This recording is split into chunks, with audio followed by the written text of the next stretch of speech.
السلام علیکم ورحمۃ اللہ وبرکاتہ۔ میں پٹھان شفا گلشن اطفال اردو پرائمری اسکول نلنگا سے آج یعنی 11 نومبر کو مجاہد آزادی اتحاد کے علمبردار آزاد بھارت کے پہلے وزیر تعلیم بھارت رتن امام الہند مولانا ابوالکلام آزاد کی یوم پیدائش کا دن۔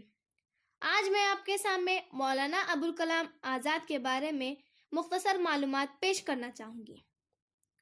بھارت کے پہلے وزیر تعلیم مولانا ابوالکلام آزاد 11 نومبر 1888 عیسوی کو مکہ میں پیدا ہوئے۔ ان کا اصل نام محی الدین احمد تھا۔ ان کے والد اپنے زمانے کے عالم دین اور مشہور واعظ تھے۔ مولانا آزاد کی پرورش ایسے خاندان میں ہوئی جو مذہبی مزاج رکھتا تھا۔ انہیں بچپن ہی سے مطالعے کا شوق تھا، مگر ان کے والد کو یہ بات پسند نہیں تھی کہ وہ کورس کی کتابوں کے علاوہ ادھر ادھر کی کتابیں پڑھیں اور وقت خراب کریں۔ لیکن مولانا آزاد کا شوق کسی طرح کم نہیں ہوا۔ وہ اپنا یہ شوق اس طرح پورا کرتے کہ اپنی جیب خرچ سے موم بتیاں خرید لاتے، اور جب گھر کے تمام لوگ سو جاتے تو موم بتی جلا کر لحاف کے اندر پڑتے۔ اس سلسلے میں انہوں نے ایک مرتبہ لحاف بھی جلا دیا۔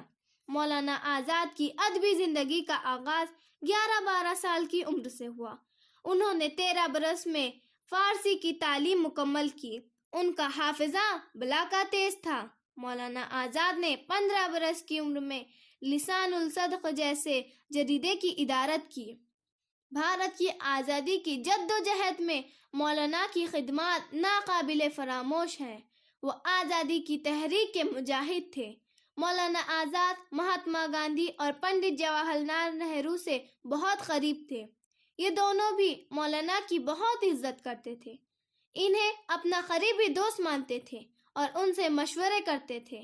مولانا بڑی اچھی زبان لکھتے اور بولتے تھے، اس میں بڑی تاثیر تھی۔ بہت اچھی اور زوردار تقریر کرتے تھے۔ انگریز حکمراں ان سے ڈرتے تھے۔ جنگ آزادی کے دوران مولانا نے جو تقریریں کی ہیں وہ بہت اہم ہیں۔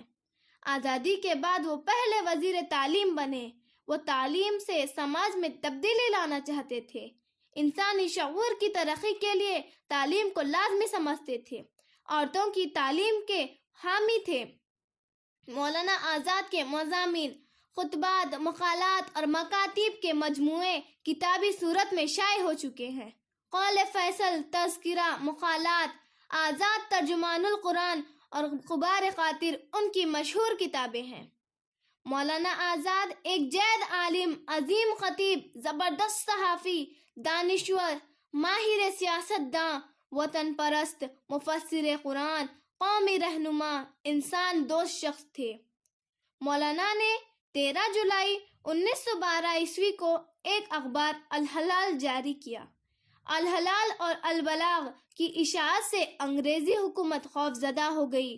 مولانا پر کئی پابندیاں عائد کی گئیں۔ انہیں بنگال سے چلے جانے کا حکم بھی دیا گیا، لیکن ان کے جذبہ آزادی میں ذرا بھی کمی نہیں آئی، بلکہ وہ ایک مرد مجاہد کی طرح ڈٹے رہے۔ 1923 عیسوی میں 35 سال کی عمر میں انڈین نیشنل کانگریس کے صدر بنے۔ آپ کی تعلیمی خدمات کو دیکھتے ہوئے حکومت ہند نے 2008 عیسوی سے آپ کی تاریخ پیدائش کو قومی یوم تعلیم کے طور پر منانے کا فیصلہ کیا۔ ہندوستان کے اس عظیم سپوت کا انتقال 22 فروری 1958 عیسوی